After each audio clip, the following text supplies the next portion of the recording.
Bonjour et bienvenue pour ce 24e épisode de Raptor Kiff. Nous nous retrouvons aujourd'hui pour le match opposant les Los Angeles Clippers chez eux contre les Toronto Raptors.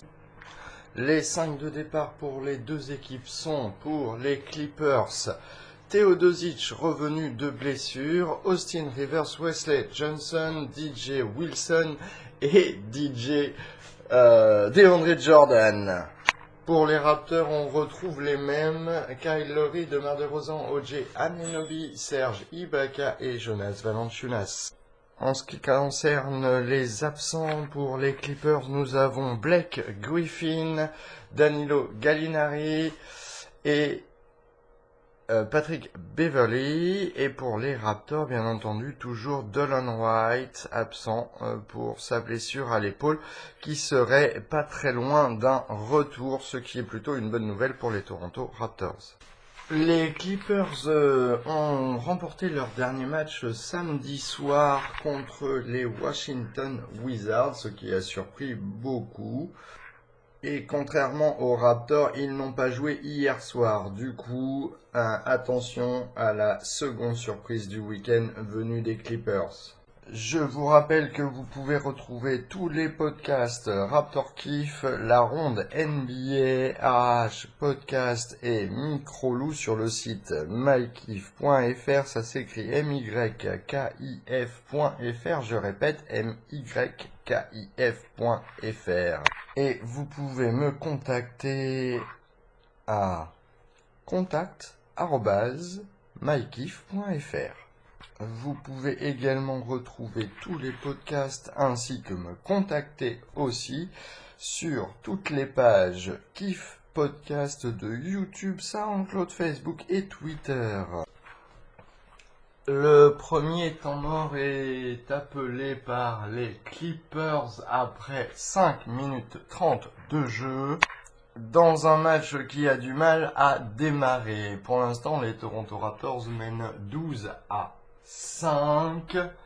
Et en ces débuts de match, c'est Jonas Valanciunas qui va au travail. Déjà 8 points et 3 rebonds pour lui dans ses 5 premières minutes. À la fin du premier quart-temps, les Raptors mènent 30-18, ce qui est leur plus gros écart pour l'instant dans ce premier quart-temps. Et c'est Jonas Valanciunas et DeMar DeRozan qui se sont collés au travail dans ce premier quart-temps, avec, depuis le retour du deuxième temps mort de ce premier quart-temps, l'appui de CJ Miles. Du côté des Clippers, nous retrouvons une vieille connaissance, c'est-à-dire Lou Williams, le 6e homme de l'année 2015-2016, si je me souviens bien des dates, pour les Toronto Raptors, et surtout pour la Ligue, puisqu'il avait été élu 6e homme de l'année quand il jouait pour les Raptors. Et durant ce premier quart-temps, nous apprenons la fin du match de Boston Chicago Bulls et la victoire surprise des Chicago Bulls, qui apparemment, je n'ai pas encore vu le score car je ne me dévoile jamais avant la fin du match des Raptors. Par contre, du coup, les Chicago Bulls apparemment auraient mis plus de 25 points dans la tête aux Boston Celtics, soi-disant la meilleure défense du championnat. Ça reste à voir. Ce qui permet aux Raptors, en espérant qu'ils gagnent ce match ce soir, de bien se rapprocher au classement général, puisque les Celtics passent donc 23-6. Vous remarquerez que pour l'instant, les Celtics ont joué 4 matchs de plus, y compris les matchs de ce soir, comparés aux Toronto Raptors. Après à peine 3 minutes 30 dans ce deuxième quart-temps, les Raptors appellent un temps mort puisque le score est de 35-30. Et surtout, les Clippers sont dans un petit run de 11-5. J'ai fait un mauvais calcul mental. Honte à moi. Petite tape sur les doigts. Virtuelle, bien sûr. Et donc c'est assez étonnant, mais c'est donc une des premières fois que le banc des Raptors, mené par CJ Mal, le seul vétéran, et 4 rookies, se fait malmener par un banc de vétérans. Et oui, c'est un banc de vétérans qu'il y a pour les Clippers, et c'est vrai que les vétérans ont joué comme des vétérans, surtout ils ont su aller faire commettre des fautes aux Raptors, ce qui leur permet non seulement de mieux pénétrer, mais aussi d'aller au lancer franc et donc de remonter petit à petit. Et le Yak aujourd'hui, qui après seulement 5 minutes en jeu dans ce match, de temps de jeu, pardon, je devrais dire, pour lui dans ce match, est sorti avec 3 fautes par le coach des Raptors, puisque il n'y a que 2 piliers pour les Raptors ce soir, étant donné que j'ai oublié de préciser que Lucas Noriega n'est toujours pas revenu dans l'effectif des Raptors puisqu'il est toujours blessé. Et après 6 minutes 30 dans ce deuxième quart-temps, ce sont les Clippers qui appellent un temps mort. Et les Raptors mènent 41-34. Il faut dire que le banc des Raptors, avec le changement entre le Yak, Poeltl et Serge Ibaka, a permis aux Raptors de changer un peu les choses et surtout d'accélérer un petit peu. Magnifique jeu de la part de Serge Ibaka qui contre un dunk à un bout du terrain et va dunker en courant à l'autre bout du terrain, ce qui était une magnifique combinaison de jeu. Et à 3 minutes 50 restantes dans ce deuxième quart-temps, et les Clippers viennent d'égaliser 42 partout. À la mi-temps, les Raptors mènent 53-51 avec une grosse performance de la part de Jonas Valanciunas, déjà rendu à 17 points et 5 ou 6 rebonds. Et un DeMar DeRozan à 11 points et 6 passes décisives. Et je crois que CJ Miles doit être rendu à 10 ou 12 points. Il faudrait juste que le reste de l'équipe les aide à marquer un peu plus. Et je pense d'ailleurs que dans le total, si on rajoute Serge Ibaka qui a marqué un 3 points et 2 ou 3 panier à l'intérieur, je pense qu'on a le total des Raptors, ce qui est vraiment étonnant puisque ça veut dire que les 4 vétérans sont les seuls à marquer aujourd'hui. Kyle Lowry n'est pas en réussite aux 3 points. D'ailleurs, personne ne l'est puisque je crois que l'équipe doit être à quelque chose 3 ou 4 sur 20 tentatives. C'est vraiment pas un match où les Raptors ont une grosse réussite au tir à 3 points. D'ailleurs, c'était déjà le cas contre Sacramento, puisque si je me souviens bien, ils avaient fini 11 et 37, ce qui montre bien que depuis donc 2 matchs, ils ne sont pas en réussite. Et les Clippers sont en train de les défoncer à l'intérieur. Surtout Montrezl Harrell et DeAndre Jordan arrivent à bien attaquer et surtout beaucoup de fautes sont commises sur eux lorsqu'ils attaquent le panier.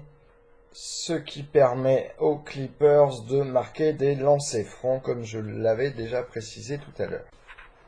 Il reste 3 minutes et 17 secondes dans ce troisième quart-temps et les Raptors mènent toujours. Ils mènent 68-64 et n'arrivent pas du tout à creuser l'écart. Je dirais même que dans ce troisième quart-temps, les deux équipes sont complètement engluées. La défense est plutôt bonne des deux côtés et l'offense n'est quand même pas en réussite ni pour une équipe ni pour l'autre.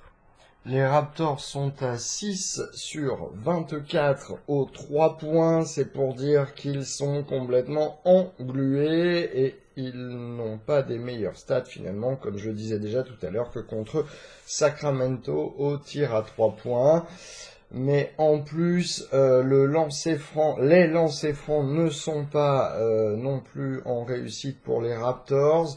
Cela dit, les Los Angeles Clippers ne sont pas plus en réussite.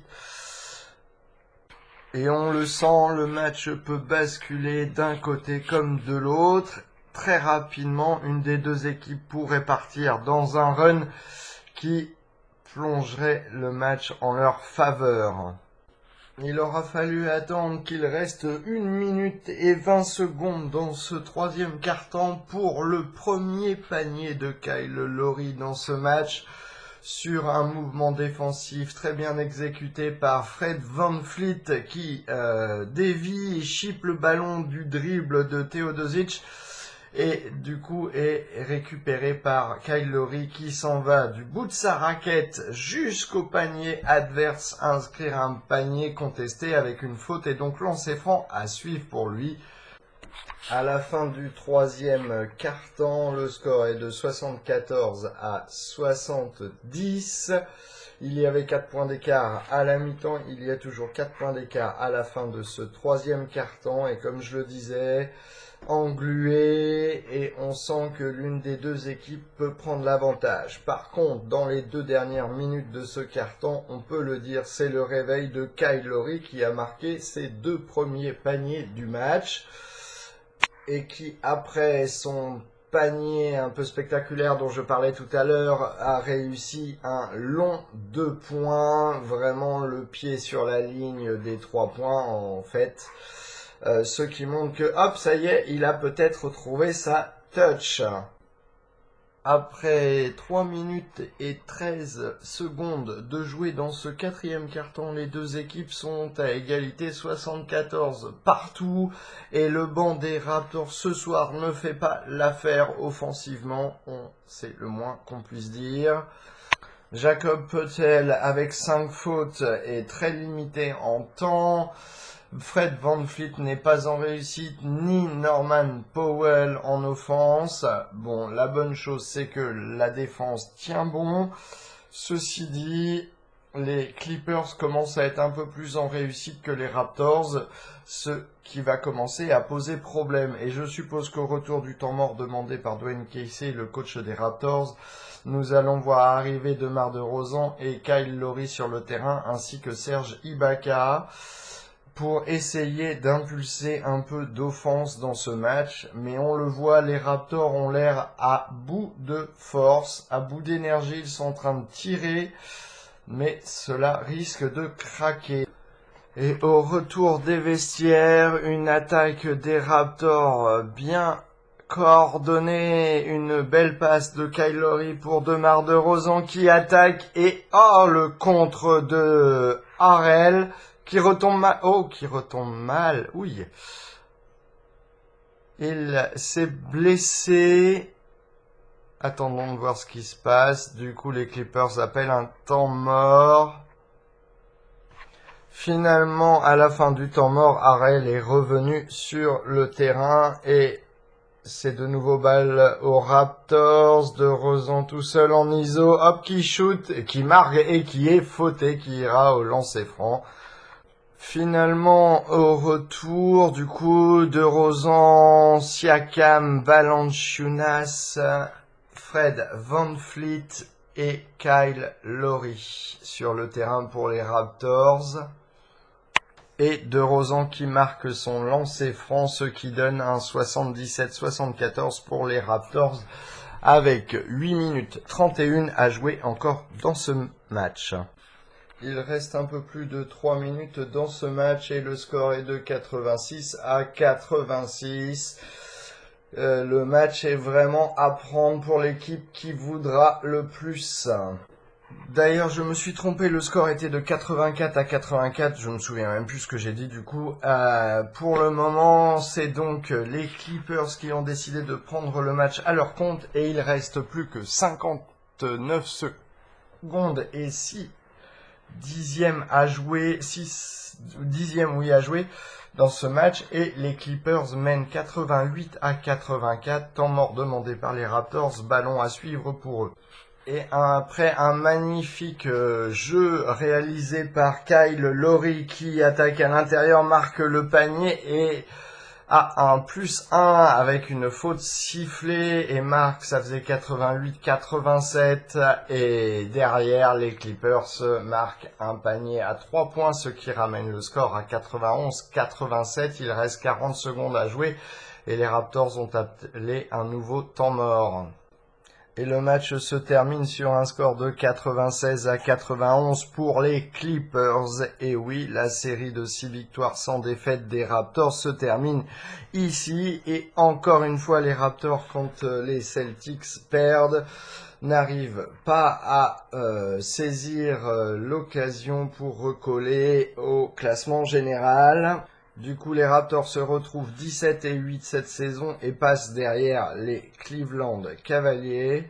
Les Raptors ont manqué d'énergie en cette fin de match. On le voit, le back-to-back les a pénalisés finalement. Bon, après, ce n'est pas une excuse, juste une explication. Mais c'est le genre de match que tu regardes en fin de saison et où tu te dis, mince, celui-là, on aurait dû l'avoir. Et effectivement, ils ont perdu le match et je l'avais dit tout à l'heure parce que je le sentais, ça sentait très mauvais. Vous savez, quand on a cette petite boule au ventre qui vous dit bon, le match il est pas bien, il est pas bon, il y a un faux rythme et ce faux rythme s'est traduit comme je l'avais prédit par une des deux équipes qui a attrapé le match, qui l'a pris en main et en l'occurrence c'est les Clippers qui lors des 3 dernières minutes ont réussi à passer devant et surtout à garder l'avantage. Les Raptors ont manqué de réussite tout au long du match, mais alors spécialement à la fin, quand ils avaient réellement besoin de panier. Mais 6 remarques pour le match. Voilà, une petite section dans ce podcast qui n'a jamais existé. Et donc, on va commencer aujourd'hui les 6 remarques du match. Premièrement, une étoile pour Jonas Valanciunas qui qui réalise un superbe match avec 23 points et 15 rebonds. Avec un superbe 8 sur 10 au tir, dont un panier à 3 points marqué sur un tenté. Mais c'est pas seulement ça, c'est vraiment qu'il a réalisé un magnifique match.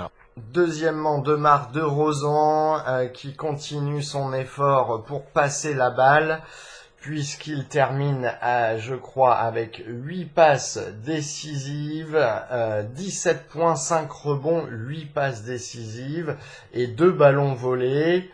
Par contre, un 5 sur 13 au tir, ce qui n'est pas génial, et il n'a pas tenté de panier à 3 points. Mais ce qu'il faut retenir, c'est sa défense et le fait qu'il passe la balle. Voilà, c'était mon deuxième. Troisième point positif du match, Serge Ibaka qui a été très bon. Comme je le disais lors des précédents matchs, il est beaucoup plus en forme et surtout il bouge, sa mobilité est beaucoup plus impressionnante.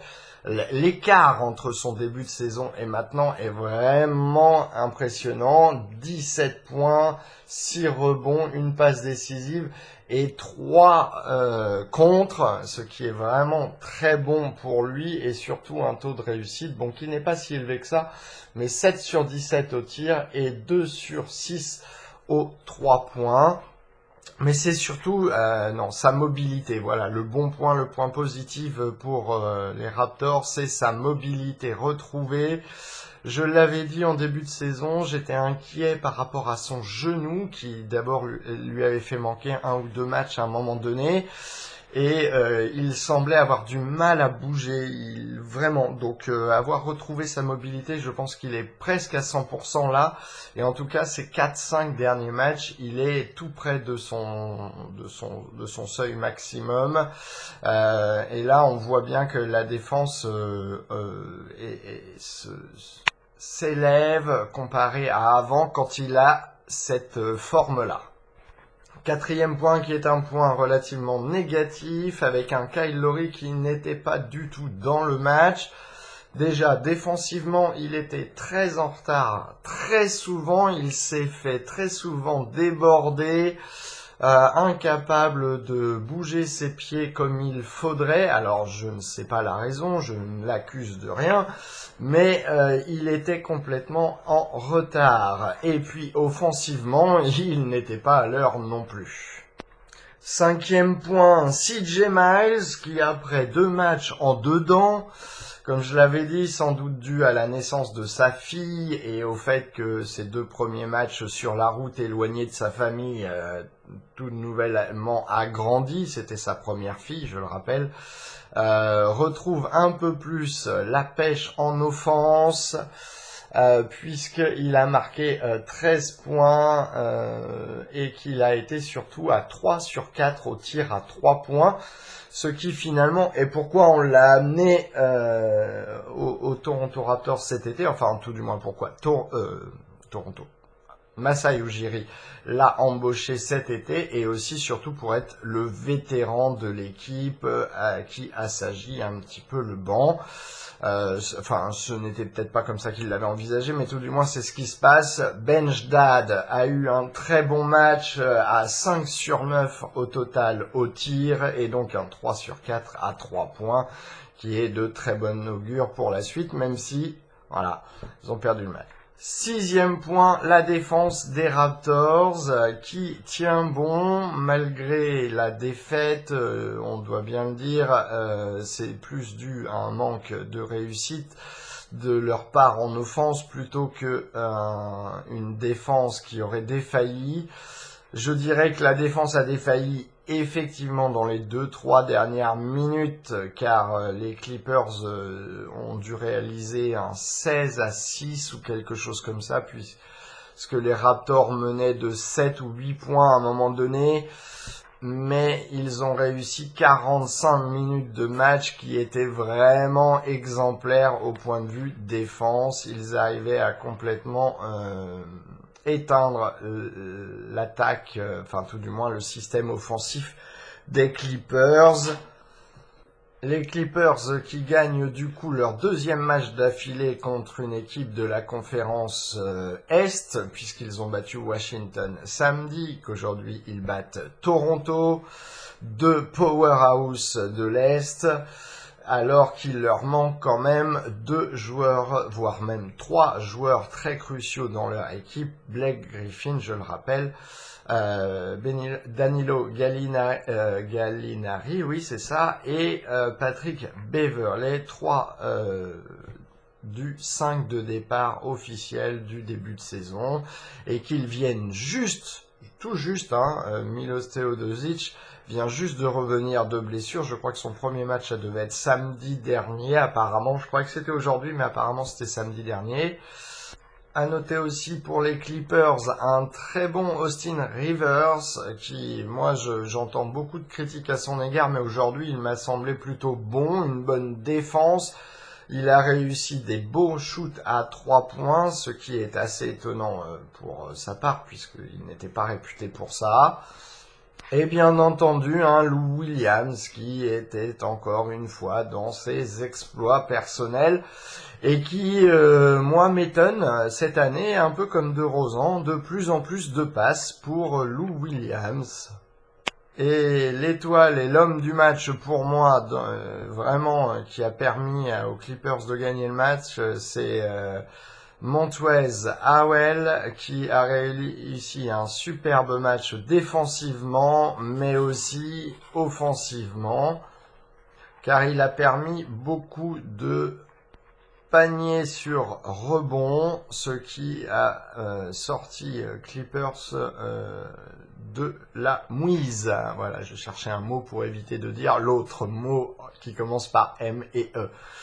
Voilà, c'en est terminé pour ce match. N'oubliez pas de retrouver très rapidement la ronde NBA que je vais enregistrer à la suite de ce match puisque c'était le dernier match de la soirée.